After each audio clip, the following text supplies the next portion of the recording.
Terima kasih pemirsa, Anda masih menyaksikan Kominfo Newsroom.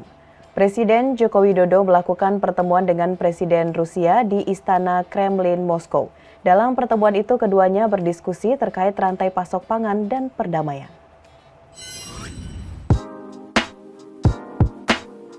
Usai kunjungan ke Ukraina, Presiden Joko Widodo bertemu dengan Presiden Rusia Vladimir Putin di Istana Kremlin, Moskow pada Kamis 30 Juni 2022. Dalam pertemuan itu, Presiden menyampaikan rasa terima kasihnya karena sudah diterima di Moskow dan menyatakan kesiapan Indonesia untuk menjembatani komunikasi antara Rusia dan Ukraina. Selain itu, salah satu topik Presiden Jokowi dan Putin bahas berkaitan dengan sanksi Barat terhadap Rusia dan pasokan pangan.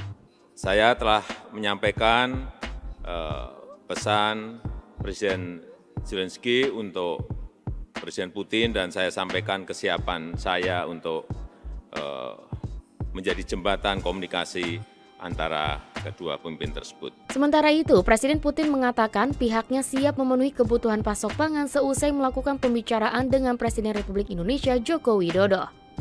Россия была и остается одним из основных мировых производителей и экспортеров продуктов питания. В связи считаем крайне важным восстановить нарушенные.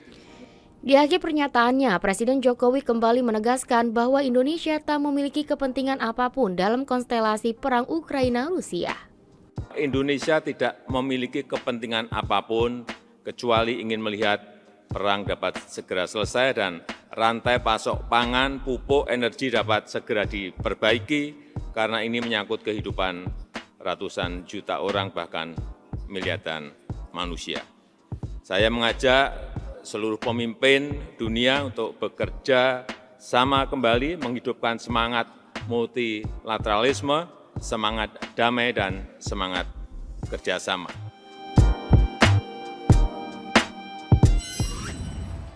Pembelian bahan bakar minyak subsidi yakni solar dan pertalite akan dibatasi. Pengguna harus terlebih dahulu terdaftar di situs web mypertamina.id yang telah dibuka mulai 1 Juli 2022. Dari pendaftaran, pengguna akan mendapatkan QR Code yang dapat digunakan untuk pembelian BBM subsidi di SPBU Pertamina.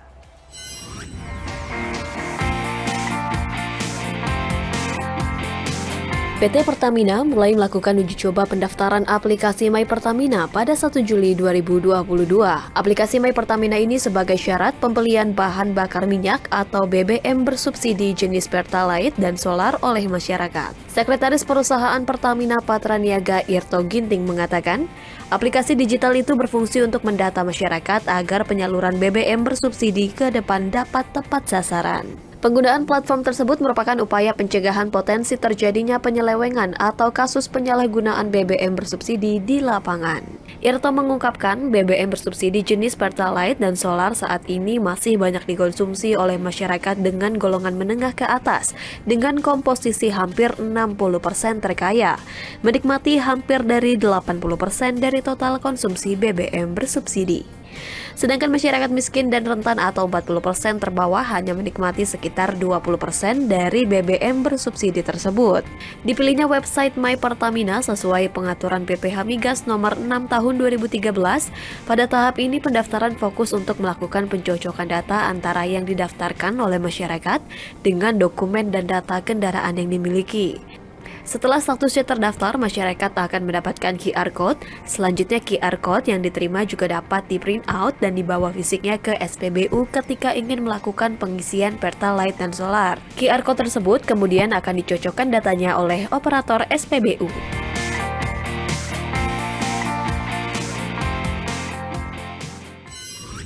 Kepala Badan Pusat Statistik Margo Yuwono mengatakan Bali menjadi provinsi dengan sumbangan kunjungan wisman terbesar. Dengan peningkatan kunjungan ini memberikan multiplier efek terhadap sektor ekonomi dan peningkatan sektor pariwisata. Kepala Badan Statistik Margo Yuwono menyampaikan perkembangan pariwisata di Indonesia. Tercatat bahwa tingkat kunjungan wisatawan mancanegara pada bulan Mei 2022 merupakan kunjungan tertinggi sejak periode awal pandemi, yakni 212,3 ribu kunjungan, dan Bali menjadi daerah dengan sumbangan kunjungan wisman terbesar. Dengan adanya peningkatan kunjungan wisman, tentu hal ini akan memberikan multiplier effect terhadap sektor ekonomi dan peningkatan sektor pariwisata, serta berujung pada percepatan pemulihan ekonomi di Indonesia. Peningkatan jumlah kunjungan wisman ini juga berbanding lurus dengan tingkat hunian kamar, dikarenakan adanya libur nasional, libur lebaran, dan pelonggaran aktivitas masyarakat pada bulan Mei lalu. Seperti sering saya sampaikan, karena Wisman ini memberikan multiplier yang besar dalam ekonomi. Kalau Wisman terus bertambah, ya juga akan mempercepat pemulihan ekonomi di Indonesia.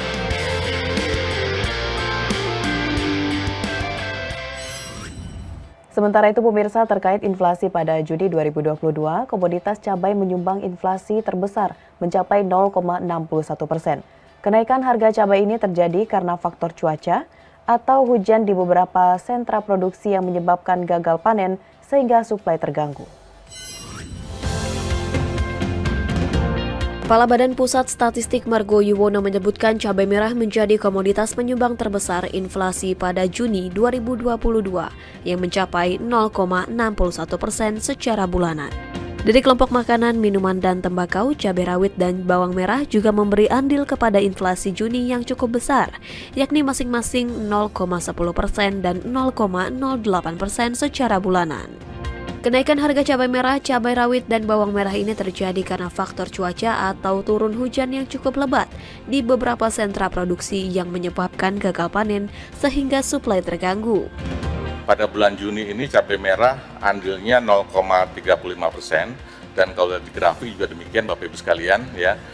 Misalkan dibandingkan tahun 2021 kemudian sampai dengan Juni 2022 pergerakannya relatif kelihatan ya.